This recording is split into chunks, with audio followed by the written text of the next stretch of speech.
The homeless count here in Pasadena has increased in the last year by 9%, bringing it to more than 550. So it's a mental health crisis and addiction crisis, full on.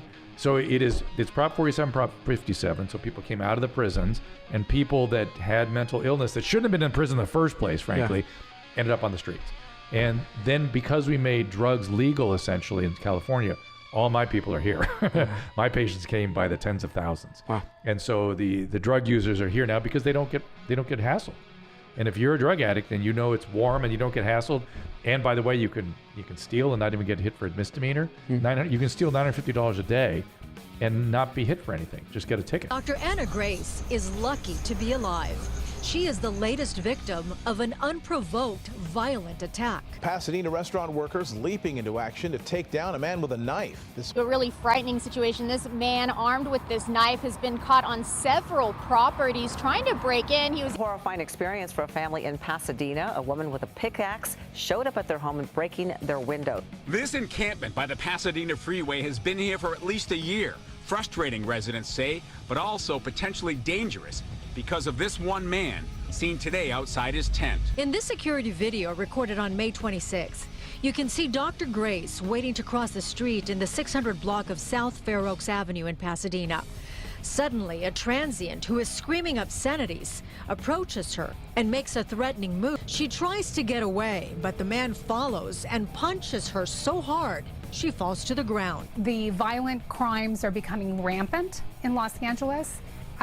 My concern is that people are not safe here anymore. She points to several violent cases, like the young woman killed at a furniture store in Los Angeles, the Navy veteran attacked in Koreatown while waiting for the bus, the Encino hospital workers who were randomly stabbed, and the elderly nurse who died after she was attacked by a homeless man.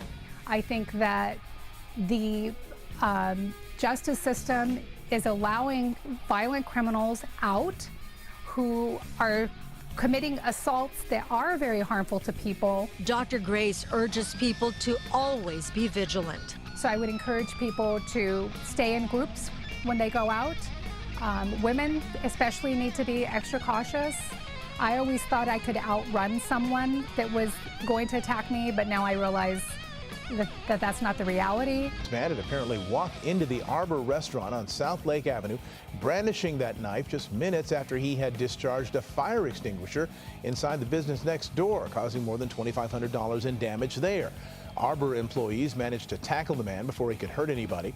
They held him down until police got there to make the arrest. The armed man could be seen on the porch of one home holding the knife and opening a screen door. The residents there said he hung out on their porch and in their backyard for about 20 minutes, even sitting down for a time.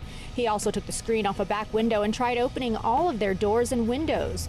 Fortunately, the residents said they were all locked and he was unable to get in. Pasadena police say these attempted burglaries happened just after 8:30 Tuesday night on the 1600 to 1800 blocks of Corson Street. The armed suspect made his way onto at least 3 properties and was caught on video at one. At 2 of the locations, the suspect was said to be wandering around in the backyard. At this time, he still hasn't been located or identified, but Pasadena police are actively investigating. Moved into a new neighborhood. Your baby is sleeping, and a woman wielding a pickaxe breaks your windows. That's the reality for one Pasadena family who's now scared to live in their new neighborhood. That's the scream of a terrified grandmother after hearing a window shattering Monday evening and coming face to face with a pickaxe-wielding woman in broad daylight. Armand Chukadarian, who lives at the Pasadena home, says his mother was looking over his 6-week-old daughter at the time, whose bassinet is by the window. I get the notification from our doorbell, and it's like a 2-second clip of someone just smashing our door. My mother-in-law first instinct was to grab the baby. 2 seconds later, all you see is huge shards of glass in the bassinet. Tracy Reyes, fed up with months of inaction from City Hall from sanitation, sent this video to the news last month, showing the man working with a hatchet to cut branches, wandering the streets. The aftermath still evident. Excuse me, how you doing? Today, using a knife to cut bark off a tree limb, walking away when I tried to talk to him.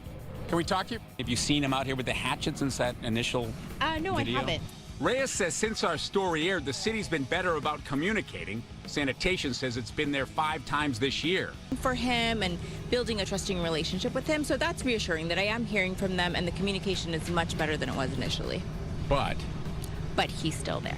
Now at 11, a jewelry store owner pepper sprayed in a smash and grab robbery in Pasadena. Video posted to the Citizen app shows the man stumbling out of the store in pain moments after it happened. Eyewitness News reporter Tim Pulliam has more of that video and new details about the $500,000 heist. Thieves smashed and grabbed $500,000 worth of jewels from Samuel's store in Pasadena's South Lake District Tuesday. It was so fast and it was so quick that I didn't even see anybody. The attack happening at Jules on Lake in the middle of the day while Samuel says he was helping a customer. As they were exiting, Samuel says the intruders pepper sprayed him. This was the shirt I was wearing today while I was working. And this is all the pepper sprayed, some of them here. And most of them, it was in my eye. Still, I'm burning. All my hands are burning. Valerie Hoffman was the customer Samuel was helping. She managed to dodge the spray to see at least 5 bandits wearing ski masks. There was one on the door, one in the driver's seat, and the rest of them were in the shop smashing. I've never seen anything like it. I said to the guy, "How dare you do this to these hard-working people?" I've been here 30 years, so I don't remember anything that's happened here that in that kind of caliber. This grand theft comes just as investigators search for the people responsible for a series of smash and grabs across Los Angeles. Pasadena police says it's relying on LAPD's new specialized task force to combat these crimes. Police so far managing to arrest at least 11 people tied to these flash mobs. Questions? Questions, anyone? This isn't a housing problem. High income. This isn't a housing problem. It's not? No. What is That's a hoax. That's a hoax being perpetrated by the government here locally. That they need to stop. That there isn't, because it seems Of like... course we have housing expense issues, but we just absorbed 1 million illegal undocumented immigrants without a home, without a country, without a job, without a penny. We absorbed them. They found